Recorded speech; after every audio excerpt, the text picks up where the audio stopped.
नमस्कार, आप देख रहे हैं दूरदर्शन किसान। मैं हूं मोनालिसा। स्वागत है आपका हमारे खास कार्यक्रम वाद संवाद में। गन्ना हमारे देश की प्रमुख फसलों में शामिल है। किसानों के लिए ये निश्चित आय का माध्यम है, क्योंकि चीनी मिल पूर्व निर्धारित कीमत पर इसे खरीद ही लेते हैं। ब्राजील के बाद सबसे ज्यादा गन्ना भारत में ही उगाया जाता है, लेकिन जब उत्पादन जरूरत से ज्यादा हो तो समस्याएं आने लगती है।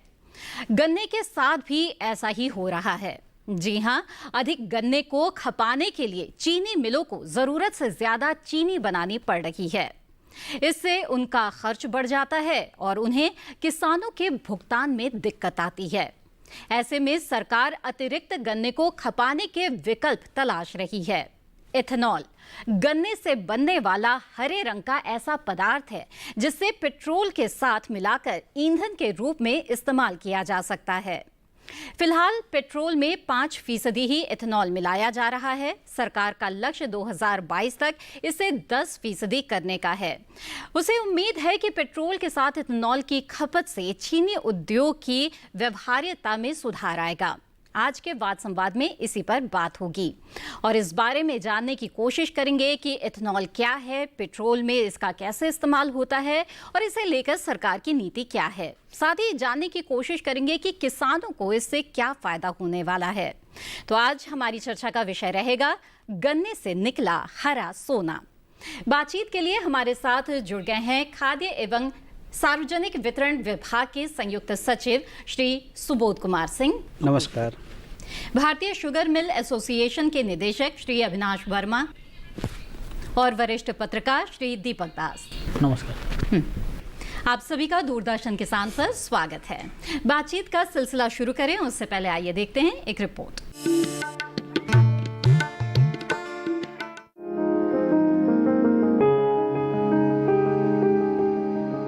एथेनॉल हरे रंग का ईंधन है जिसे पेट्रोल के साथ मिलाकर इंजनों में इस्तेमाल किया जा सकता है। एथेनॉल आपूर्ति वर्ष 2018-19 के दौरान चीनी मिलों और दूसरे संयंत्रों ने करीब 189 करोड़ लीटर एथेनॉल की आपूर्ति की। इससे 5% सम्मिश्रण तैयार हुआ, जबकि वर्तमान एथेनॉल आपूर्ति वर्ष यानी 2019-20 में 190 से 200 करोड़ लीटर की आपूर्ति के प्रयास किए जा रहे हैं, ताकि 5.6% सम्मिश्रण का लक्ष्य हासिल किया जा सके। सरकार ने 2022 तक पेट्रोल के साथ 10% एथेनॉल मिलाने का और 2030 तक 20% सम्मिश्रण का लक्ष्य रखा है। इन लक्ष्यों को प्राप्त करने के लिए एथेनॉल क्षमता को बढ़ाना जरूरी है। इसके लिए चीनी मिलों और गुड़ आधारित भट्टियों को प्रोत्साहित किया जा रहा है। एथेनॉल की उत्पादन क्षमता बढ़ाने की दिशा में 362 परियोजनाएं हैं, जिन्हें सुचारू रूप से चलाने के लिए बैंकों की ओर से करीब 18,600 करोड़ रुपए का आसान ऋण उपलब्ध कराया जा रहा है। इसके लिए सरकार 5 साल के लिए करीब 4,045 करोड़ का ब्याज उपखर्च खुद वहन कर रही है। अब तक कुल मिलाकर 64 परियोजनाओं के प्रस्तावकों के ऋण मंजूर भी किए जा चुके हैं। जैसे ही ये परियोजनाएं पूरी होंगी तो उसके 2 साल के भीतर ही एथेनॉल आसवन क्षमता 165 करोड़ लीटर बढ़ जाएगी। इस तरह देश में एथेनॉल आसवन क्षमता 2022 तक प्रतिवर्ष 426 करोड़ लीटर से बढ़कर लगभग 590 करोड़ लीटर हो जाएगी।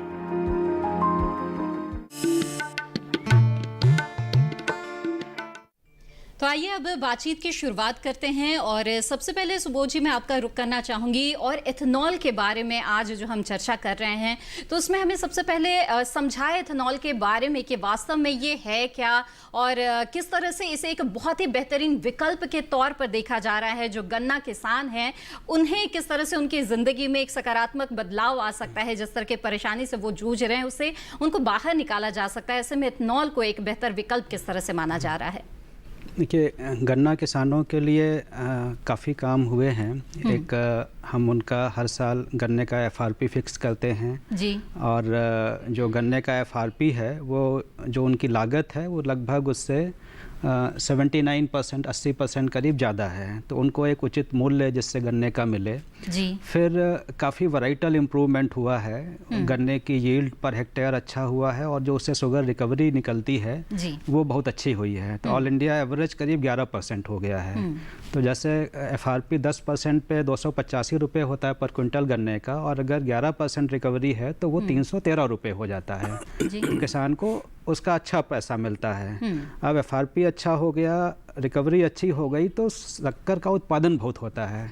जैसे जो आने वाला साल है इसमें लगभग 325-330 लाख टन का उत्पादन संभावित है, जबकि हमारे देश की जो खपत होगी वो लगभग 260 लाख टन है। तो जो चीनी मिलें हैं इनके सामने ये चैलेंज है कि जब तक शुगर बिकेगी नहीं तब तक गन्ना किसानों का भुगतान कैसे करेंगे। ठीक। तो जितना खपत है उतना ही खपत हो सकता है, उसके बाद जो एक्स्ट्रा शुगर है या तो हम एक्सपोर्ट करें। अब चूँकि हमारी जो चीनी की लागत है, क्योंकि दूसरे देशों की तुलना में हमारा गन्ने का एफआरपी ज़्यादा है तो चीनी की लागत भी ज़्यादा आती है, तो इसलिए हम बिना सब्सिडी के एक्सपोर्ट नहीं कर सकते हैं। दूसरी तरफ जो है हम क्रूड ऑयल इंपोर्ट करते हैं। ठीक है। तो ये सरकार ने निर्णय लिया कि अगर हम एक एथेनॉल जो ग्रीन फ्यूल है इसको पेट्रोल में मिला लें तो इससे हमारा दो पर्पज एक साथ सॉल्व होता है। जी। एक तो हमारी जो अधिक चीनी बनने के बजाय हम उसको एथेनॉल बना लें, जिससे और उसका पैसा किसानों को मिलेगा एथेनॉल बेचने से, तो गन्ना किसानों को टाइमली पेमेंट हो जाएगा। दूसरा, क्रूड ऑयल का जो इम्पोर्ट करना पड़ता है उसमें इम्पोर्ट में कमी आएगी। तो एक तरफ हम गन्ना किसानों को मतलब दोगुने, जो हमारा उद्देश्य है भारत सरकार का कि उनको दोगुना दाम मिले लागत मूल्य का धीरे धीरे, उसी तरीके से दूसरा जो अभी उद्देश्य है कि हम आत्मनिर्भर भारत की तरफ बढ़ रहे हैं। बिल्कुल। कि हम जो पेट्रोल इंपोर्ट कर रहे हैं उसको हम यहीं एथेनॉल बना के ब्लेंड करें तो हम जो है हमें कम इंपोर्ट करना पड़ेगा। जी। तो इसलिए अगर हम जो 60 लाख टन ज़्यादा चीनी उत्पादन होता है उससे करीब 360 करोड़ लीटर का एथेनॉल उत्पादन होगा। तो उसको हम ब्लेंड करते हैं तो हमको पेट्रोलियम हमारा 20% मतलब इससे 360 करोड़ लीटर से करीब 9% के आसपास कम हो जाएगा। जी। तो ये एक बड़ा अच्छा, तो ये जो लाभ है वो संभावित लाभ नजर आ रहे हैं और इसीलिए जो सरकार है वो एथेनॉल को एक बेहतरीन विकल्प मान रही है और कई समस्याओं का समाधान के तौर पर इसे देखा जा रहा है। दीपक जी, इस पर आपकी क्या राय है? जो गन्ना किसान है, जैसे कि यहाँ पे सुबोध जी ने बताया भी कि गन्ना किसानों की जो परेशानियां हैं उसे दूर करने के लिए कई प्रयास किए जा रहे हैं और कई तरह के विकल्पों की तलाश की जा रही है। एथेनॉल को आप एक विकल्प के तौर पर कैसा मानते हैं? देखिए, इस पे तो कोई दो राय नहीं है। हालांकि बहुत लोग बहुत तरह की बातें करते हैं कि गन्ना उगाए हुए क्यों जाए, एक पॉलिटिकल डिबेट भी रहा है, लोगों के बीच में बातचीत रहा है। और बहुत हमने जो ग्राउंड से रिलेटेड जो मंत्री हैं उन लोगों से हमने सुना है, उन्होंने कहा है कि गन्ना आप किसानों को उगाने से मना करने से पहले कोई ऑप्शन तो दीजिए। जी। तो पहले जो जरूरी है कि जो जिससे उसको सीधा फायदा मिलता है, आप किसान को ये मत कहिए कि आप गन्ना मत उगाइए, उसका सोल्यूशन निकालने की जरूरत। जैसे कि सुबोध सर ने कहा कि तरीका यही है कि अगर हमारे पास गन्ना ज्यादा हो रहा है, शुगर ज्यादा हो रहा है, तो उसका ऑल्टरनेट हम निकालें। जी। और ये बहुत अच्छी बात है कि मेरे हिसाब से अविनाश जी भी बोलेंगे कि ये कई सालों से, एक दशक से ज्यादा हो गया जब हम कह रहे थे कि 10% लेके आएंगे। आई थिंक वाजपेयी जी की, अटल बिहारी वाजपेयी जी के समय से ही बोला जा रहा था। अब कम से कम एक बड़ा जोर पकड़ा है, जो कि बहुत अच्छी बात है। और इसकी कारण तो सीधी फायदा जो है किसान को होगा, क्योंकि जैसे आप जानते हैं, हम सब जानते हैं कि जो एफआरपी मिलता है वो शुगर मिल ही देता है, और शुगर मिल तभी दे पाएगा जब उसके पास पैसा होगा। जी। अगर मैं ही, एक तो है कि ये धान चावल या और कोई सब्जी जैसा चीज नहीं है कि आप जहां मर्जी बेच सकते हैं, क्योंकि शुगर केन को आप जाके शुगर मिल में ही बेचते हैं। जी। और मिल मालिक को ही पैसा देना पड़ता है, और अगर मिल मालिक खुद मर जाएगा तो ये ऑब्वियस बात है कि वो किसान को पैसा नहीं दे पाएगा। बिल्कुल। तो मिल मालिकों के सामने क्या परेशानी है, ये इस पर भी बात कर ले हम। अविनाश जी बताएं, मिल मालिकों के सामने क्या समस्याएं आ रही है? कि जो किसान है, गन्ना किसान है, वो सीधे तौर पर मिल मालिकों का ही मुंह देखता है कि उसने जो जीतोड़ मेहनत करके गन्ना उगा लिया है और उसे मिल तक उसने पहुंचा दिया है, अब उसे भुगतान चाहिए समय पर। ऐसे में मिल मालिकों के सामने क्या दिक्कतें आ रही हैं? देखिए, मिल मालिक को, जैसा दीपक जी ने बताया कि अगर मिल मालिक को शक्ति ही नहीं होगी पेमेंट करने की तो उन्हें दिक्कत आती है। जी। तो हमारे अनुसार दो बड़ा मुद्दा है। एक है जो मिसमैच है बिटवीन जो मेरा जो गन्ने का दाम है और चीनी का दाम है। जी। अगर गन्ने का दाम जिस हिसाब से है उसका जो कॉस्ट ऑफ प्रोडक्शन बैठता है, अगर उतना रिटर्न चीनी मिलों को नहीं मिलता है चीनी बेचने से, तो ऑब्वियसली मिसमैच के कारण वो गन्ना किसान को उतना पेमेंट करने में सक्षम नहीं है। और दूसरा मुद्दा है कैश फ्लो का प्रॉब्लम, कि अगर हम चीनी बनाते हैं, गन्ना हम खरीदते हैं करीब 5 महीने में, और चीनी हम बेच पाते हैं 15 से 18 महीने में। जी। तो अगर मुझे पेमेंट करना गन्ना किसानों को 5-6 महीने में, बट अगर चीनी में बेच पाऊंगा जो मैंने उससे प्रोड्यूस किया 15 से 18 महीने, तो कैश फ्लो प्रॉब्लम होता है। इसके कारण हम एक सीजनल इंडस्ट्री माने जाते हैं और बैंक्स हमें लोन देती है। और बैंक्स अगर हमें लोन देती है और शुगर का वैल्यूएशन ही कम है तो हमें लोन भी कम मिलता है और हम गन्ना किसानों को कम दे पाते हैं। इसीलिए ये जो इथेनॉल एक जो नए तरीके से उत्पन्न हो रहा है to solve this problem of not only जो मेरा जो चीनी का प्राइस है, हमें बेटर रिटर्न मिले और टाइमली रिटर्न मिले। जैसा सुबोध जी ने बताया कि हमारे 15 से 18 महीने में चीनी बेचता हूँ, वेराज इथेनॉल जब मैं सप्लाई करता हूँ ऑयल कंपनीज को तो हमें जल्द से जल्द 15 दिन, 20 दिन, 25 दिन में पेमेंट मिल जाता है। प्लस अगर इथेनॉल का प्राइस जैसा भारत सरकार अभी कर रही है, वो एक रेम्यूनरेटिव प्राइस फिक्स करती है इथेनॉल का, linked to the cost of production या linked to my sugar price. तो जो प्राइस मुझे चीनी से नहीं मिलता है वो अगर इथेनॉल से मिल जाए तो मेरी शक्ति टू पे टू दी फार्मर्स बेटर हो जाए। तो सुबोध जी, यहाँ पर आपसे ये जानना चाहूंगी कि जो गन्ना है उससे केवल चीनी ही नहीं बल्कि कई और उत्पाद बनाए जा सकते हैं, उसमें इथेनॉल भी एक है, इसके अलावा भी शक्कर है, गुड़ है और भी कई उत्पाद है। तो ऐसे में इथेनॉल को ही चीनी के बाद, चूंकि चीनी का जो उत्पादन है वो सबसे ज्यादा होता है गन्ने से, इसके बाद जो वैकल्पिक उत्पाद है उसके तौर पर इथेनॉल को ही क्यों तवज्जो मिल रही है, उसे ही क्यों बेहतर माना जा रहा है? देखिए, कोई भी प्रोडक्ट जो बनाया जाता है उसके लिए सबसे इम्पॉर्टेंट चीज़ है उसके लिए मार्केट अवेलेबल हो। जी। तो चीनी के लिए हमारे पास एक लिमिटेड मार्केट है। अब हमारे यहाँ कई लोग जो है हेल्थ कॉन्शियस हैं कि चीनी कम खाना है।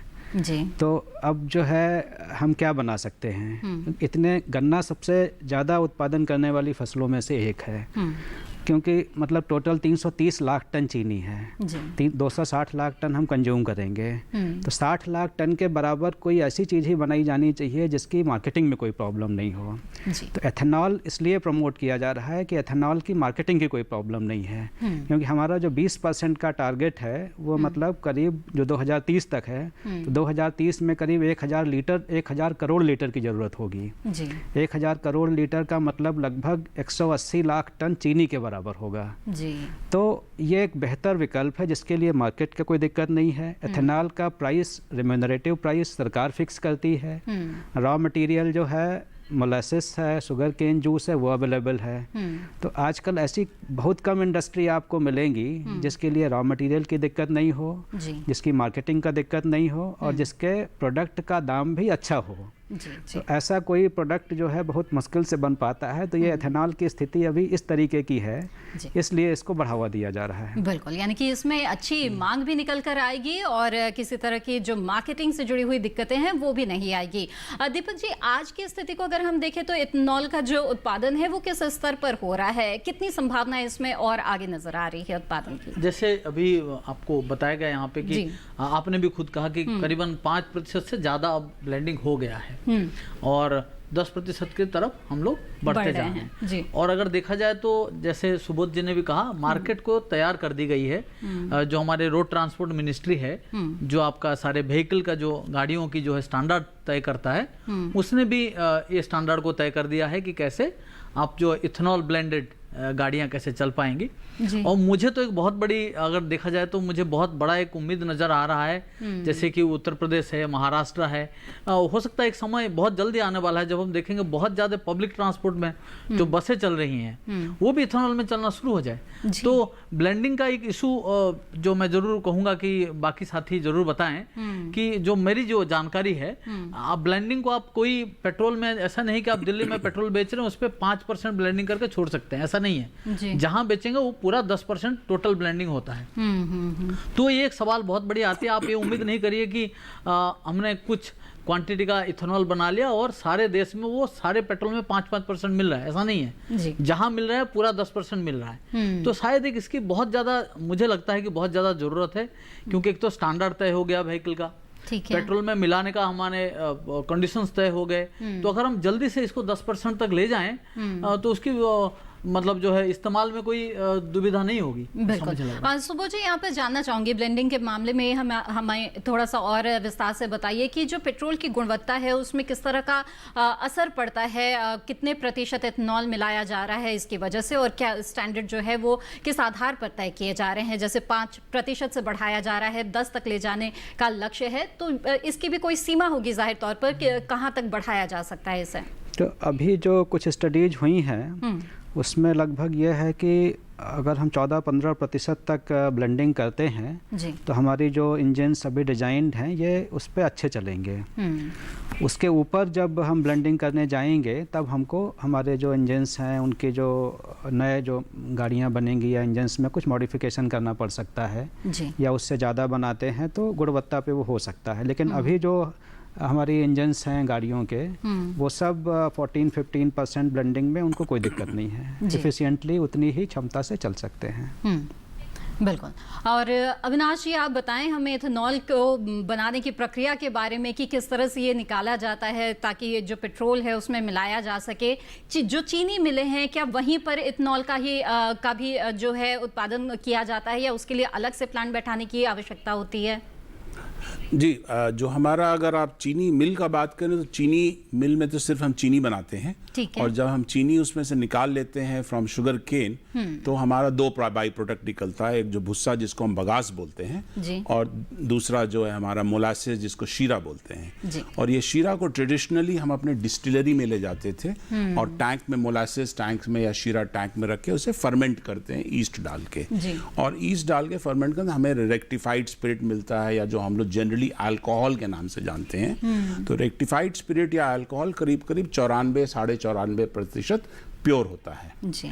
और जब उसको हम एथेनॉल में कन्वर्ट करते हैं उस 94.5% को हम और प्योरीफाई करते हैं और करीब करीब 99.6% प्योर जब हो जाता है तब उसे हम फ्यूल ग्रेड एथेनॉल बोलते हैं। तो ये डिस्टिलरीज जो हमारे चीनी मिल्स के साथ अटैच्ड हैं वो चूंकि मोलासेस कंट्री में प्रोड्यूस होते हैं चीनी मिले के साथ, इसलिए डिस्टिलरीज अटैच जो शुगर मिल्स हैं वहाँ पे जनरली प्रोड्यूस हो रहे हैं। और अगर आप देखें तो आज के दिन में करीब करीब 80% जो एथेनॉल प्रोड्यूस हो रहा है वो हमारे चीनी मिलों के द्वारा या 3 स्टेट्स में बेसिकली हो रहा है जहाँ पे ये शुगर केन की प्रोडक्शन ज़्यादा है। बट कुछ स्टैंड अलोन डिस्टिलरीज भी आए हैं जो कि शुगर मिल से अटैच नहीं है, जो मोलासेस मार्केट से खरीदते हैं, और कुछ छोटी मात्रा में अभी ग्रेन बेस्ड भी एथेनॉल आए हैं जो कि डैमेज फूड ग्रेन या ब्रोकन राइस जो कि ह्यूमन कंजम्पशन में नहीं आता है, या मक्का जैसे अगर आप जानते हो तो यूएस जैसा देश है, यूएसए वर्ल्ड का लार्जेस्ट प्रोड्यूसर है एथेनॉल का, और वो जितना एथेनॉल प्रोड्यूस करता है वो मक्का से करता है, मेज से करता है। और सेकेंड लार्जेस्ट प्रोड्यूसर है ब्राज़ील जहाँ पे करीब करीब 60% से 65% जो शुगर केन गन्ना का जो प्रोडक्शन है वो एथेनॉल में इस्तेमाल होता है और बैलेंस करीब 40 या 35% जाता है चीनी में। इंडिया में हमने अभी वो स्टार्ट किया है और हम लोग उस टारगेट की तरफ बढ़ रहे हैं कि आज 5% हम गन्ना डाइवर्ट कर रहे हैं, कल हम 15 करेंगे या 20% करेंगे, ताकि वो जो सरप्लस, जैसा सुबोध जी ने बताया, जो सरप्लस शुगर केन है वो हम चीनी नहीं बना के हम एथेनॉल बनाएं। ये प्रदूषण भी कम करता है, ग्रीन फ्यूल भी है, फार्मर्स को डायरेक्टली बेनिफिट करता है, हमारा जो इंपोर्ट है क्रूड ऑयल वो भी थोड़ा कम करेगा, पेट्रोल कंजम्पशन भी कम करेंगे, और एक डोमेस्टिक इंडस्ट्री जो आत्मनिर्भर भारत की तरफ हम बहुत बड़ा कदम उठा रहे हैं। बिल्कुल, बहुत ही बेहतरीन बात यहाँ पर कही है आपने, और इस दिशा में हमारी जो चर्चा है उसे हम आगे बढ़ाएंगे। लेकिन फिलहाल कार्यक्रम में वक्त हो गया है एक छोटे से ब्रेक का।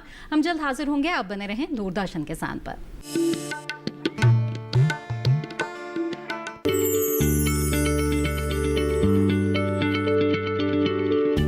क्या आप किसी बीमारी से परेशान हैं?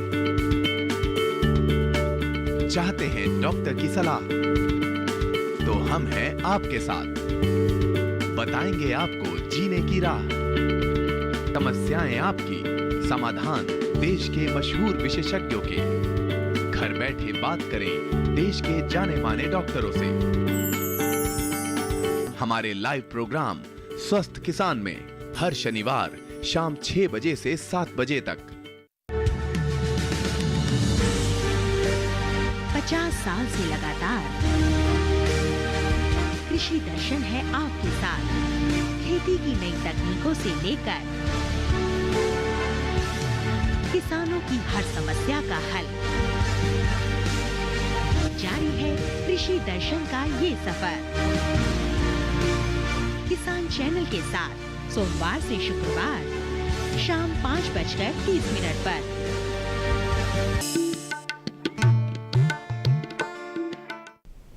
ब्रेक के बाद आपका दूरदर्शन किसान पर फिर से स्वागत है। वाद संवाद कार्यक्रम में आज हम चर्चा कर रहे हैं जिसमें एथेनॉल के बारे में खास तौर पर हमारी बातचीत चल रही है। और बातचीत को आगे बढ़ाते हुए यहाँ पर दीपक जी, मैं आपसे पूछना चाहूंगी कि जैसे ब्रेक पर जाने से पहले जिक्र किया था अविनाश जी ने कि पर्यावरण की दृष्टि से भी एथेनॉल का जो इस्तेमाल है वो काफ़ी बेहतरीन है। इसके बारे में मैं चाहूँगी आप थोड़ा और विस्तार से हमें बताएं। देखिए, इस पे तो दो राय नहीं है, क्योंकि जैसे मैंने आपको बताया, जो हमारे व्हीकल स्टैंडर्ड जो फिक्स होता है उस पर एक बहुत बड़ा अहमियत होता है, वो एमिशन स्टैंडर्ड।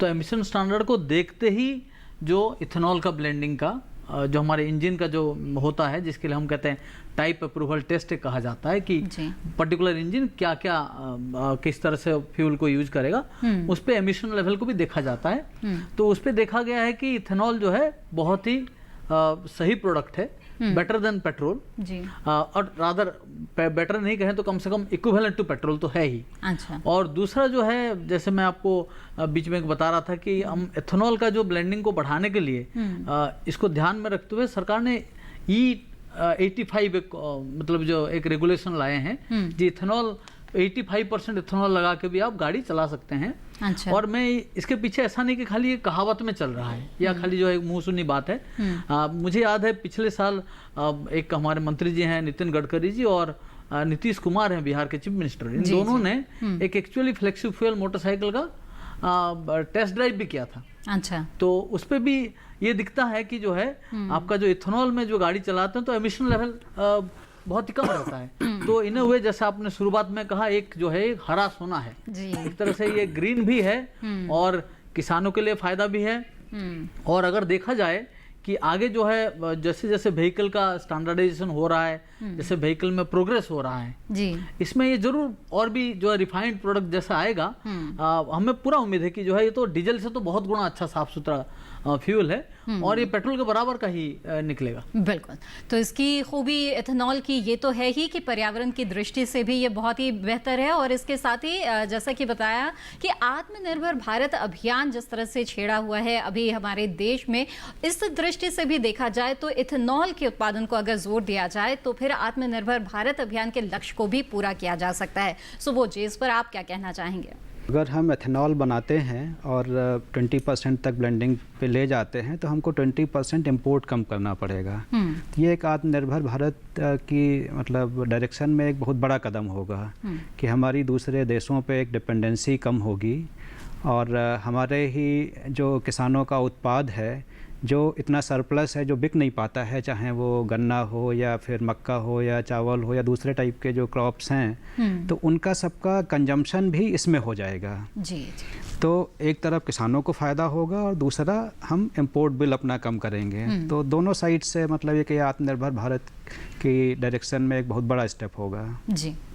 और इसके साथ ही कई और लोग जो सिर्फ एथेनॉल के उत्पादन से भी जुड़ना चाहते हैं वो जुड़ सकते हैं। तो उनके लिए किस तरह से सरकार की तरफ से मदद दी जा रही है, मैं चाहूँगी सुबोध जी इसके बारे में भी हमें बताएं। जैसे कि निवेश की आवश्यकता होती है, पूंजी की आवश्यकता होती है, इस दृष्टि से किस तरह से मदद मिलती है? अभी जैसे हम चाहते हैं कि 2030 तक 20% की ब्लेंडिंग करें, ठीक है, तो उसके लिए करीब 1000 करोड़ लीटर एथेनॉल चाहिए होगा। तो कम से कम हम अगर 1200 करोड़ लीटर की हमारी कैपेसिटी हो तब 80% पे करीब हम 1000 करोड़ लीटर दे पाएंगे। अभी लगभग हम 400 करोड़ लीटर की कैपेसिटी है, तो करीब 800 करोड़ लीटर की कैपेसिटी बढ़ानी पड़ेगी जी। तो इसके लिए लगभग 32,000 करोड़ का इन्वेस्टमेंट लगेगा। तो ये एक एग्रो इंडस्ट्री में सबसे इम्पोर्टेंट इंडस्ट्री हो गई है जो हमारे गाँवों में लग रही है। उत्तर प्रदेश, महाराष्ट्र के मतलब बाकी इंडस्ट्रीज सब इंडस्ट्रियल एरिया और वहाँ लगती हैं, और ये जो है छोटी छोटी जगहों पे भी जहाँ चीनी मिल्स हैं उसके आसपास लगती है जी। तो काफ़ी एम्प्लॉयमेंट क्रिएट होगा इसमें, लोगों का जो उत्पाद है, जो एग्रीकल्चर प्रोड्यूस है वो वहाँ पे बिकेगा। और 32,000 करोड़ का इन्वेस्टमेंट बहुत होता है जी। तो इसको बढ़ाने के लिए कि एक टाइम फ्रेम में ये उत्पादन क्षमता आए तो गवर्नमेंट ऑफ इंडिया ने इसके लिए एक इंटरेस्ट सबवेंशन की स्कीम लाई है कि जो भी एथेनॉल का प्लांट लगाएगा, चाहे वो अपनी क्षमता बढ़ाएगा या नया प्लांट लगाएगा, चाहे कोई शुगर मिल लगाए या स्टैंड अलोन लगाए, ठीक है, या फिर जो जीरो लिक्विड डिस्चार्ज के लिए कोई अपना पोल्यूशन कंट्रोल के इक्विपमेंट्स लगाते हैं, इंसिनरेशन बॉयलर लगाते हैं, इनके लिए अगर कोई लोन लेता है तो भारत सरकार 5 साल तक 6% के ब्याज अनुदान देगा। अच्छा, तो इसका काफ़ी अच्छा रिस्पांस है और काफ़ी एप्लीकेशंस आए हैं। हमारे पास करीब जो एप्लीकेशंस आए थे उनमें 362 एप्लीकेशन का हम लोगों ने सैद्धांतिक सहमति दिया है। अच्छा, तो उससे करीब इन 600 एप्लीकेशंस में आवेदन में खास तौर पे किस तरह के आवेदन ये रहे? इसमें जो आवेदन आए हैं, जो एग्जिस्टिंग शुगर मिल्स हैं उनके आवेदन हैं, अच्छा, कुछ उनकी डिस्टिलरी लगी थी उसकी कैपेसिटी बढ़ाने के हैं, कुछ जो इन्वेस्टर्स हैं जिनकी स्टैंड अलोन डिस्टिलरीज हैं उनके हैं कि जो शुगर मिल्स जैसे कोई नहीं लगा पा रहा है, किसकी वही वीक बैलेंस शीट है, जी जी, तो उसके लिए लोग अलग से निवेशक लगा लेंगे और वो उनसे मोलासिस खरीद के एथेनॉल बना लेंगे। तो स्टैंड अलोन डिस्टिलरी वाले हैं और ये इंसिनरेशन बॉयलर और ये जीरो लिक्विड डिस्चार्ज के डायरेक्शन में जो इक्विपमेंट्स लगाने हैं वो लगा रहे हैं। इस तरीके के एप्लीकेशंस आए हैं। बिल्कुल। तो अविनाश जी, ये जो कदम उठाए जा रहे हैं सरकार की तरफ से और इस ओर ध्यान दिया गया है जहां पर अब तक ध्यान नहीं दिया गया था इस क्षेत्र में और इसकी संभावनाओं को देखते हुए, ऐसे में जो शुगर मिल से जुड़े हुए हैं या फिर जैसे कि ये बताया कि अगर अलग से केवल एथेनॉल के उत्पादन से ही जुड़ना चाहते हैं तो ऐसे तमाम लोगों के लिए ये किस तरह से लाभदायक साबित हो रहा है, आप क्या कहना चाहेंगे इसके बारे में?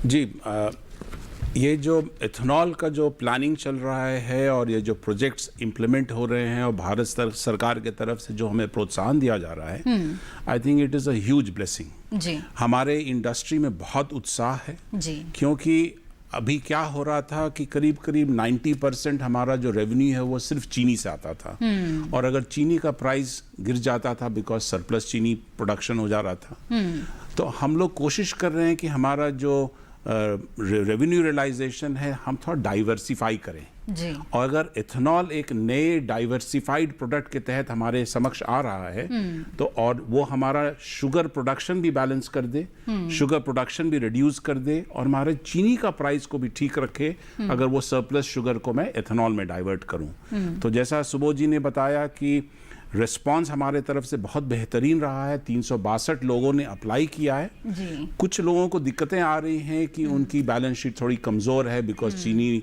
इंडस्ट्री आपको मालूम है सीजनल है, कभी अच्छा करती है कभी अच्छा नहीं करती है। बैंक्स उसे बहुत ही पॉजिटिव तरीका से नहीं देख रहे हैं। बिल्कुल। आई थिंक करीब 1 महीने लास्ट 1 मंथ में भारत सरकार ने बहुत सारे कदम उठाए जिसमें सुबोध जी का काफ़ी बड़ा हाथ रहा है और इन्होंने ये किया है कि बैंक्स को बैठाया, ऑयल कंपनीज को बैठाया, शुगर इंडस्ट्री को बैठाया और ट्राईपार्टाइट एग्रीमेंट करा रहे हैं ताकि हमको बैंक लोन देने में बैंक्स भी थोड़ा से हिचकिचाए नहीं और वो सामने आए। तो एक ये हमारी बैलेंस शीट इंप्रूव करेगी, हमें बेटर रेवेन्यू देगी, हमारी कैश फ्लोज बेटर होगी और हम फार्मर्स को और बेटर पेमेंट कर पाएंगे। हम कभी नहीं चाहते हैं कि फार्मर्स का हम पेमेंट रोकें और बट हमारी सक्षमता अगर बढ़ेगी फार्मर को हम पेमेंट भी कर पाएंगे और हम भी बेटर हो पाएंगे। बिल्कुल। तो दीपक जी, ऐसे में जैसे कि सुबोध जी ने बताया है सरकार का भी पूरा साथ मिल रहा है और इस इंडस्ट्री में भी एक उत्साह इसलिए नजर आ रहा है, तो ये तमाम स्थितियां बनती हुई जब आप देख रहे हैं तो इसका असर ग्रामीण क्षेत्रों में रोजगार की संभावनाओं को लेकर या ग्रामीण अर्थव्यवस्था को मजबूत बनाने की दिशा में आपको क्या लगता है कि कितना बड़ा कदम ये रहेगा? देखिए, सबसे पहली तो बात है कि जब आपका जैसे अविनाश जी ने कहा, पहले अगर आपके पास जो शुगर का जो एक्सेस था जिसको आप ना बेच पा रहे थे, जिसको कहते हैं गले की हड्डी, ना निकल रहा है ना बाहर जा रहा है, तो वो जो प्रॉब्लम हो रहा था अगर वो सॉल्व हो जाता है तो एक तो उम्मीद ये करेंगे कि मैं जरूर उम्मीद करूंगा कि किसान भी जानना चाहेंगे कि जो मिल इंडस्ट्री है वो थोड़े ऑनेस्ट होके जल्दी से पैसे देने की शायद शुरुआत करेंगे। अभी भी देने की चाह रखते होंगे, लेकिन जब थोड़ा पैसा आएगा तो हो सकता है उनके पास और कोई एक्सक्यूज नहीं बचेगा और तो फार्मर की डिमांड बहुत ज्यादा होगा। सरकार भी हो सकता है उनको ऊपर एक किसी तरह से कंपेल तो नहीं करेगा पर किसी तरह से कहेगा कि भाई अब तो तुम्हारे पास लिक्विडिटी का प्रॉब्लम नहीं है। बिल्कुल। तो इसका तो सीधा फायदा फार्मर को होगा और रूरल इकोनॉमी को होगा। जैसे अभी खास करके जब हमारे इकोनॉमी का हाल बहुत ठीक नहीं है और गांव में लोगों को पैसे की जरूरत है इकोनॉमी को पुश करने के लिए, अगर इथेनॉल बहुत ज़्यादा एक्सपेडाइट हो जाता है, बहुत जल्दी से लागू हो जाता है, तो लोगों के पास पैसे आएगा। एक तो पहली बात है। दूसरा, जैसे सुबोध सर ने कहा कि 30,000 करोड़ का इन्वेस्टमेंट आएगा। अब इन्वेस्टमेंट आने का मतलब है कि आपकी फैक्ट्रियां बनेंगी, आपकी फैक्ट्री बनेंगे तो वहाँ पे लोग काम करेंगे, तो उनको आपको पहला फायदा क्या होगा कि एम्प्लॉयमेंट जनरेट होगा। और वो एम्प्लॉयमेंट इसीलिए ज़्यादा मुझे लगता है कि होगा, ये सब जो फैक्ट्रीज हैं, अगर आप देखेंगे अभी हमारे जैसे आप उत्तर प्रदेश की तरफ जाएं तो ये सब मिल ऐसा नहीं कि शहर के अंदर है, तो वहाँ पे रूरल लोगों के लिए काम करने के लिए एक बहुत बड़ा एक नया मतलब जो है अवसर पैदा होगा। तो मुझे तो इसमें दो चीज़ें नज़र आ रही, दोनों में फ़ायदा जो है गाँव के लोगों का और किसान का ही होगा। पहला है कि वो तो उसको पहले पैसा जल्दी मिलेगा, दूसरा ये है कि जो ये फैक्ट्री बनेगी उसमें काम करने का भी सुविधा शायद उन्हीं को ही ज़्यादा फायदा होगा। पर एक सवाल ये आता है जो मैं जरूर अविनाश जी से जानना चाहूँगा, अगर आप इजाज़त दें। बिल्कुल। कि एक देखा जाए अगर शुगर का से अगर आप इथेनॉल में डाइवर्ट करते हैं तो आपकी कितनी लिक्विडिटी बढ़ता है? क्या शुगर बनाने में ज़्यादा फायदा होता है या इथेनॉल बनाने में ज़्यादा फायदा होता है? जी, सब कुछ डिपेंड करता है on the price of ethanol and sugar price. ये बैलेंस को भारत सरकार कोशिश करती है मेंटेन करने की, और जो इथेनॉल का प्राइस भारत सरकार फिक्स करती है और बहुत बेहतरीन प्राइस है। मैं सर्टेनली भारत सरकार को इसके लिए बधाई दूंगा और धन्यवाद भी दूंगा कि उन्होंने हमारे इथेनॉल प्राइस को क्रूड ऑयल प्राइस से लिंक नहीं करके हमारे चीनी और गन्ने प्राइस से लिंक किया है, ताकि एक स्टेबिलिटी आए इस इंडस्ट्री में, स्पेशली जब इन्फेंट इंडस्ट्री है, नई इंडस्ट्री, नए इन्वेस्टमेंट्स आ रहे हैं। तो जैसा अगर आप देखें तो आज वो न्यूट्रल है। अगर जो प्राइस हमें इथेनॉल से मिल रहा है, अगर हम इथेनॉल बनाते हैं तो वो जितना प्राइस मुझे चीनी से मिलता वो शायद यहाँ मिल जा रहा है एक। परंतु सबसे इम्पॉर्टेंट चीज ये है कि अगर मैं चीनी बनाता तो शायद मैं 15 महीने बाद बेच पाता जी, बट ये मैं इथेनॉल अभी तुरंत बेच पा रहा हूँ और मुझे कैश फ्लोज इमीडिएटली मिल पा रही है, जिससे मेरी सक्षमता बढ़ती है। सेकेंडली, मैं वो जो चीनी रखा उसे मैं कैरी किया 16 महीने 18 महीने, मेरी कैरिंग कॉस्ट, मेरी जो इंटरेस्ट बर्डन है, जो मैं 12% 14% पे जो इंटरेस्ट लिया हूँ बैंक से, वो घटता है। तो ये हमें हर तरीका से हमें एक फायदा होता है। एक बहुत बड़ा चीज जो हम लोगों ने रिसेंटली किया, और हैंड सैनिटाइजर की जरूरत बहुत तेजी से बढ़ी, और इसमें अगेन मैं बधाई देता हूँ सुबोध जी को, उन्होंने बहुत बड़ा रोल इसमें प्ले किया। हमें बुलाया, इंडस्ट्री को बुलाया और बोला कि जो हैंड सैनिटाइजर है उसमें तो 70 to 80% इथेनॉल होता है या अल्कोहल होता है, और आपके पास बहुत मात्रा में। हम लोगों ने बहुत अच्छा से रिस्पॉन्ड किया। विद इन 1 वीक बहुत सारे कैपेसिटी सेटअप हुए और हम हैंड सैनिटाइजर बहुत तेजी से सप्लाई किए।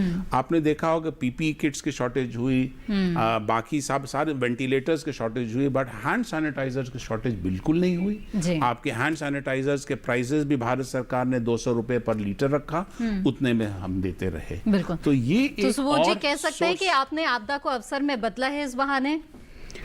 ये एक बड़ा अच्छा कदम रहा कि हमारे मतलब कोविड में पहले जो हैंड सैनिटाइजर होता था, साल भर में उसका रिक्वायरमेंट 10 लाख लीटर होता था जी। केवल हॉस्पिटल के आईसीयू में यूज होता था। जब वहाँ कोई जाता था तो पहले उसको सैनिटाइज करके अंदर जाते थे, और अब जो है ये एक आम आदमी का ज़रूरत हो गया है। हर घर में, हर ऑफिस में, ट्रांसपोर्ट में, कहीं भी जाओ अब हर जगह आपको मिलता है। तो अब हमारी कैपेसिटी जो है 30 लाख लीटर पर डे की हो गई है। सारी डिस्टिलरी मतलब काफ़ी 912 यूनिट जो है उन्होंने बनाना शुरू कर दिया है, और 30 लाख लीटर पर डे की क्षमता हो गई है, और करीब हम 4 करोड़ लीटर हैंड सैनिटाइजर बना चुके हैं, जो पहले साल में 10 लाख लीटर लगता था। और ये मांग लगता है कि शायद इतनी ज्यादा न रहे, लेकिन फिर भी मांग जरूर बनी रहेगी कि एक तरह से जो जीवन शैली है उसने बदल दिया है कोरोना ने। तो कोविड ने जो जीवन शैली बदली है, इसमें बहुत सारी चीजें कोविड जाने के बाद भी रहेंगी। बिल्कुल बिल्कुल। तो लोगों को जो है इसलिए हैंड सैनिटाइजर का जरूरत जो है हमेशा रहेगा जी, और उसके लिए अब कैपेसिटी क्रिएट हो चुकी है, सस्ता हो गया है। जब ये नहीं था तब मार्च के पहले दूसरे हफ्ते में आधा लीटर का बोतल 700 रुपए का मिलता था, इतना महंगा था क्योंकि अवेलेबिलिटी नहीं थी। अब जो है आप किसी भी दुकान पे, ग्रोसरी स्टोर पे, मेडिकल स्टोर पे जाओ, वहाँ पे आपको मिल जाता है। छोटे छोटे शहरों में, गाँवों में भी मिल रहा है जी। तो अवेलेबिलिटी हुई है, प्राइस कम हो गया है, तो एक बहुत बड़ा उपलब्धि है, जेन्युइन स्टफ मिल रहा है। बिल्कुल, तो इसी तरह से एथेनॉल की उपयोगिता के बारे में हमारी चर्चा जारी रहेगी, लेकिन वक्त हो गया है एक और छोटे से ब्रेक का। ब्रेक के बाद भी जारी रहेगा वाद संवाद, गन्ने से निकलता हरा सोना। आप बने रहिए दूरदर्शन के साथ पर।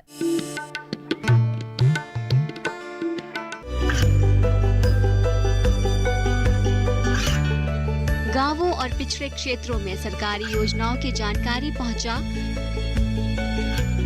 देश में कौशल और क्षमता विकास कर ग्रामीणों को सामाजिक बदलाव और विकास से जोड़ने की दूरदर्शन किसान की पहल चौपाल चर्चा देखें सोमवार से शुक्रवार सुबह 9 बजे। बीमारियों से कैसे बचेगी फसल, मवेशियों की मुश्किलों का क्या है हल, कहां से लाएं बीज, कितनी लगेगी खाद, किसानों के हर फोन का विशेषज्ञ देंगे जवाब। देखिए हेलो किसान लाइव सोमवार से शुक्रवार शाम 6 बजे।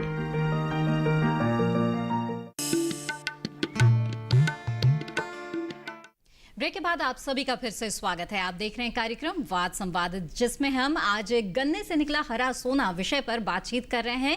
ये हरा सोना दरअसल एथेनॉल है, जिसके बारे में हमारी बातचीत जारी है। और बातचीत को आगे बढ़ाते हुए सुबोध जी, मैं आपसे जानना चाहूंगी कि एथेनॉल को लेकर के सरकार काफ़ी गंभीर है, कई प्रयास किए जा रहे हैं, जिसके बारे में आपने बताया भी। हाल में 21 अगस्त को भी एक बैठक रखी गई थी, उसमें कई मंत्रालय के जो लोग थे वो भी शामिल थे। जानना चाहेंगे हम कि कौन कौन से मंत्रालय हैं उनको शामिल किया गया, और इसके साथ ही किस तरह की खास बातें इस बैठक से निकल कर आई। तो ये जो 21 तारीख की बैठक हुई थी, इसमें जो हमारा खाद्य विभाग है, डिपार्टमेंट ऑफ फाइनेंशियल सर्विसेज वित्तीय सेवा विभाग है, और पेट्रोलियम मंत्रालय है जी। इनके सेक्रेटरीज और ऑफिसर्स जो ऑयल मार्केटिंग कंपनीज के अधिकारी हैं, और अलग अलग बैंक्स के जो CMD CEOज हैं, उनके साथ एक बैठक हुई थी। अब चूंकि हमको 20% ब्लेंडिंग की तरफ जाना है, तो सबसे इम्पॉर्टेंट है कि कैपेसिटी बढ़े। तो लोगों ने एप्लीकेशन करना भी शुरू किया है। अब उसमें एक दिक्कतें आ रही हैं कि कई शुगर मिल्स ऐसी हैं जिनकी बैलेंस शीट ख़राब है जी, क्योंकि टाइम टू टाइम जैसे कई जगह सूखा हो गया, शक्कर का उत्पादन नहीं हो पाया, ज़्यादा उत्पादन हो गया, वो बेच नहीं पा रहे हैं। तो कई फैक्टर्स हैं जिसकी वजह से उनकी बैलेंस शीट अच्छी नहीं है। अब उनको फाइनेंस जो बैंकिंग के नॉर्म्स होते हैं उसमें फाइनेंस नहीं हो पा रहा है।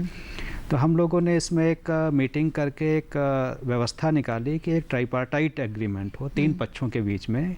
एक शुगर मिल है जो एथेनॉल बनाती है, दूसरा ऑयल मार्केटिंग कंपनी है जो एथेनॉल खरीदती है, और तीसरा जो लोन देता है वो बैंक है जी।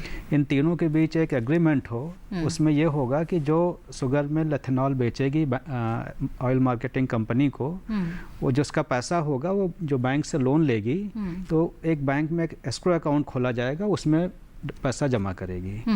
तो बैंक की जो EMI होती है ना, जैसे कोई लोन लेता है तो जो EMI आएगी तो वो बैंक उसमें से काट लेगी, जो पैसा बचेगा वो शुगर मिल को दे देंगे। ठीक है। तो इस व्यवस्था से और शुगर मिल को एक मिनिमम क्वांटिटी का जिसके जितना लोन लिया उतना एथेनॉल देना पड़ेगा। तो ये एक ऐसी व्यवस्था है जिसमें सबके इंटरेस्ट प्रोटेक्ट हो रहे हैं जी। तो ये वाले मॉडल पे जब सहमति बनी कि बैंक जो है उनको भी फाइनेंस कर सकती हैं जिनकी बैलेंस शीट थोड़ी बहुत कमज़ोर भी है जी। और दूसरे लोगों को आसानी से इस एग्रीमेंट के साथ जाते हैं जिनकी बैलेंस शीट अच्छी है, लेकिन इस एग्रीमेंट के साथ जाते हैं तो उनको जल्दी फाइनेंस होगा जी। तो इस पर सहमति बनी कि ये ट्राइपार्टाइट एग्रीमेंट एक अच्छी व्यवस्था है, इसके साथ लोग अप्लाई करें तो बैंक्स लोन दे देंगी। फिर उसके बाद कैपेसिटी बढ़ेगी जिससे हम 10% और 20% ब्लेंडिंग का जो टारगेट है उसको अचीव कर सकेंगे। तो बड़ी सकारात्मक बैठक रही, और उसका फॉलोअप के लिए हम लोग हर 15 दिन में और 1 महीने में इसकी बैठक करते रहेंगे जिससे ये इनकी फाइनेंसिंग इम्प्रूव हो जाए। बिल्कुल। दीपक जी, आपका क्या मानना है इस उद्योग को बढ़ावा देने के लिए और किस तरह के प्रयास किए जाने की ज़रूरत आप महसूस करते हैं? नहीं, मेरे हिसाब से अभी तो जितनी कदम उठाए गए हैं वो बहुत हद तक जो है उनकी डिमांड को पूरी करती है। जैसे सुबोध सर ने भी कहा, एक तो उनको फाइनेंसिंग की सुविधा हो रही है। अब जो दूसरी बात है कि जितनी प्रोडक्शन अभी हो रहा है इथेनॉल का, शायद अविनाश सर भी बोलेंगे कि उतना तो वो लोग ले ही रहे हैं जी। तो पूरा एनेबलिंग जिसको हम कहते हैं, एक माहौल इकोसिस्टम पूरा वो तैयार कर ली गई है जी। अब ये देखने वाली बात है कि हम कितने जल्दी मैं तो उम्मीद करूंगा कि जैसे हम जानते हैं सरकार की एक हमेशा मनसा रहा है कि जो काम शुरू करते हैं वो समय से पहले कंप्लीट करते हैं। तो मैं तो उम्मीद करूंगा कि 2022 नहीं, क्या पता 2021 तक ये शायद संभावना हो जाए। और क्योंकि जैसे सर ने भी कहा, अब 20% तक जो आपका इथेनॉल ब्लेंडिंग है जो E15 या E20 जिसको हम कहेंगे, उसके लिए आपको गाड़ी की बदलाव की भी जरूरत नहीं है। तो ये तो ऐसा एक है जिसको हम अंग्रेजी में कहते हैं लो हैंगिंग फ्रूट है, सब कुछ तैयार है, खाली आपको प्रोडक्शन बढ़ा देना है। तो मुझे लगता है इस पे तो कोई दो राय नहीं है। और जब हम शायद बीच में बातचीत कर रहे थे, अविनाश जी ने बोला कि एक बहुत अच्छी बात है कि सरकार सबकी बात सुन रही है जी। एक तो किसानों की बात सुन रही है, सर भी जानते हैं कि किसानों का भी बकाया भी काफी हिस्सा बचा हुआ है। और हम जानते हैं एक बहुत बड़ी एक पॉलिटिकल इशू भी है, अगर किसानों को गन्ना का किसान को पैसा ना मिले तो उसका असर बहुत होता है, पॉलिटिकल रेमिफिकेशन होता है। तो सरकार को भी इसका ज्ञान है और मिल मालिकों को भी इसका ज्ञान है कि इसकी जरूरत है, हमें इसको करना पड़ेगा। तो मुझे लगता है अब सब कोई तैयार है, इसको हम कहते हैं गेट सेट गो। शायद गेट हो चुका है। तो अविनाश जी आप बताइए, बिल्कुल बहुत ही सकारात्मक माहौल जो है वो तैयार हो चुका है और सरकार की तरफ से जो नीतिगत फैसले हैं वो भी इस दिशा में लिए जा रहे हैं। ऐसे में आप क्या मानते हैं जो लक्ष्य है उसको प्राप्त कितनी जल्दी किया जा सकेगा? और इसके साथ ही मैं जानना चाहूंगी कि आप क्या संभावित कुछ चुनौतियां भी देखते हैं इस क्षेत्र में, अगर आप उसके बारे में बताना चाहते हैं तो जरूर बताएं। जी बिल्कुल, मैं जैसा दीपक जी ने बोला कि हम टेक ऑफ कर चुके हैं जी। अब हमें रास्ता आगे का देखना है कि हम अब जो पिछले साल हमने करीब 5% ब्लेंडिंग किया, इस साल भी 5.2% के करीब हम करेंगे। अब 10% हमें अगले 2 साल में जाना है जी। हम अब देख रहे हैं कि हमारी most of the sugar cane, जैसा आपको मालूम होगा, ग्रो होता है उत्तर प्रदेश, महाराष्ट्र, कर्नाटका में जी। तो अब अगर हमें ब्लेंडिंग करना है सपोजिंग छत्तीसगढ़ में या उड़ीसा में या असम में या बंगाल में या आपको पंजाब में, तो हमें बहुत लॉन्ग डिस्टेंस मूव करना पड़ता है। राजस्थान जाना है, बहुत लॉन्ग डिस्टेंस है। तो लॉन्ग डिस्टेंस में एक तो ऑब्वियसली ट्रांसपोर्टेशन कॉस्ट हाई है जी।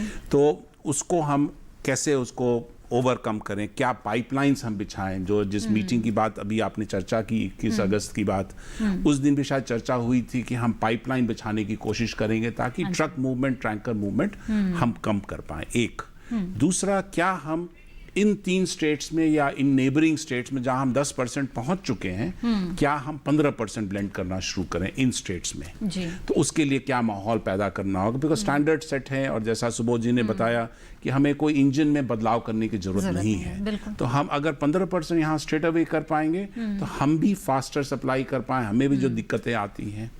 तीसरा प्रॉब्लम हम देख रहे हैं, ये कुछ स्टेट्स अभी भी कंट्रोल करना चाहते हैं एथेनॉल को, जबकि एथेनॉल यूनियन लिस्ट का सब्जेक्ट है under the Indian constitution, various judgements of supreme court, industrial dispute act, सब में ये क्लियर है कि एथेनॉल भारत सरकार का सब्जेक्ट है। परंतु कुछ स्टेट्स इसे कंट्रोल करते हैं, इनके मूवमेंट में परमिट्स इंसिस्ट करते हैं, कुछ स्टेट्स अभी भी लेवी करते हैं, टैक्स लगाते हैं, उसके कारण डिले भी होता है परमिट्स लेने में, परमिशन लेने में, प्लस जो वो टैक्सेस काट लेते हैं वो हमारे जेब से जाते हैं।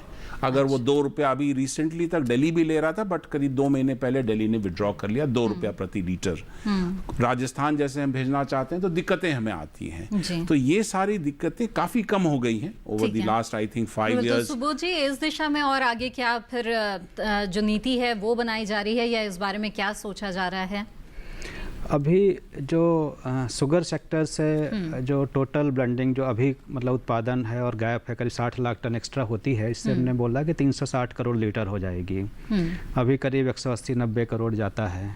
तो शुगर सेक्टर से मैं समझता हूँ कि टोटल 550 से 600 करोड़ लीटर एथेनॉल बन जाएगा। लेकिन 20% के लिए अगर हमको 1000 करोड़ चाहिए होगा तो दूसरे स्रोतों से भी हमको प्लान करना पड़ेगा। क्या हम मक्का को यूज कर सकते हैं या कोई दूसरे फूड ग्रेन या फीड स्टॉक यूज कर सकते हैं, इसके लिए भी प्लान करना है। इस पे भी चर्चा चल रही है अभी जी। तो जिससे कि दूसरी फसलों के किसानों को भी इसका लाभ भी मिलेगा और दूसरे क्षेत्रों में, क्योंकि गन्ना ये 3-4 राज्यों में ज़्यादा है, दूसरे राज्यों में भी इसके प्लांट लग सकेंगे, वहाँ भी ब्लेंडिंग बढ़ सकेगा। तो इस डायरेक्शन में भी विचार हो रहा है। सुबोध जी, आपकी बातों से ये बिल्कुल तय मालूम होता है कि इस क्षेत्र से जुड़े जो तमाम पहलू हैं उसके बारे में बहुत ही गंभीरता से विचार किया जा रहा है। और जाहिर तौर पर जो बाकी दूसरे देश है है, वहाँ पर किस तरह से इस क्षेत्र में काम हो रहा है, उस पर भी ज़रूर आपकी निगाहें होंगी।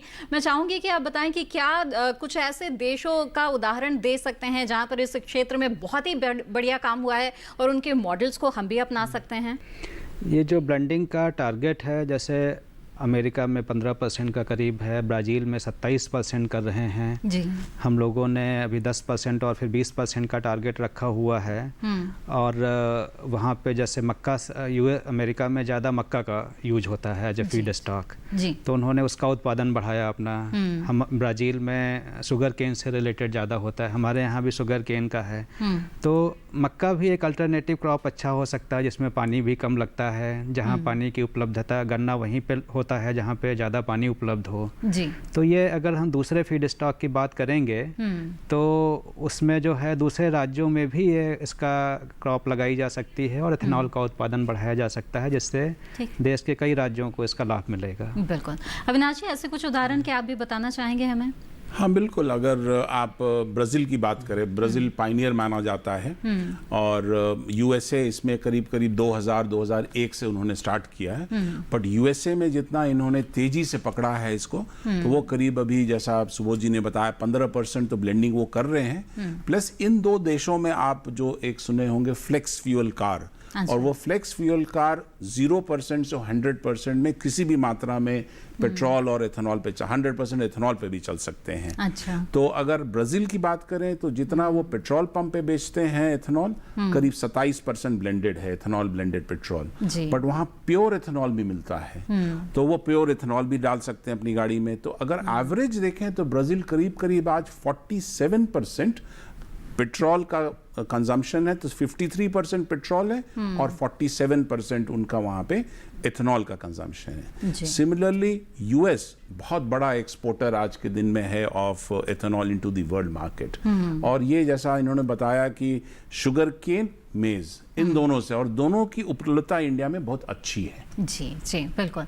और दीपक जी, आप क्या कहना चाहेंगे? जैसे कि यहाँ पर बातों से जाहिर होता है कि ये एक ऐसा क्षेत्र है जिसमें अपार संभावनाएं हैं। हमने तो बस शुरुआत की है, और भले ही ये शुरुआत जो है वो बिल्कुल सही दिशा में हुई है हमारी, लेकिन इस दिशा में अभी और मुकाम तय करना बाकी है। आप कैसे देखते हैं इसे?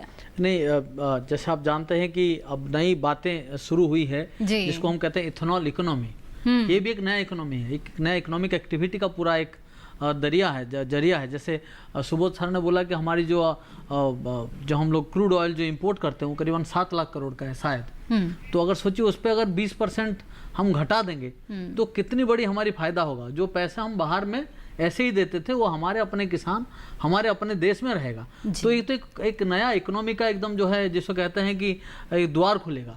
तो मुझे तो उम्मीद लग रहा है कि, और दूसरी जो मेरी सोच है, जो मेरी विश्वास है कि सबसे बड़ी, सबके पीछे इसका सोच एक ही है शायद, कि किसान को कैसे सबसे जल्दी आसानी से बिना मुश्किल के उसको पैसा मिले। क्योंकि हम जानते हैं किसान बहुत वो अन्नदाता है, वो हमें संभाला है। हमने कोविड के टाइम पे देखा उन्होंने कैसा किया है। बिल्कुल। तो शायद अब देश की जो है, जो चाहे ब्यूरोक्रेसी में हो, चाहे इंडस्ट्री में हो, चाहे हमारे सेक्टर में हो, हम सब के अब फर्ज बनता है कि उनकी दिक्कत को किसी तरह से समाप्त किया जाए। और मुझे लगता है एथेनॉल, जैसा आपने कहा, एथेनॉल जो है वो हरा सोना है। वो हरा सोना जो है शायद उनके जीवन में कुछ सुनहरा पल लेके आएगा। बिल्कुल।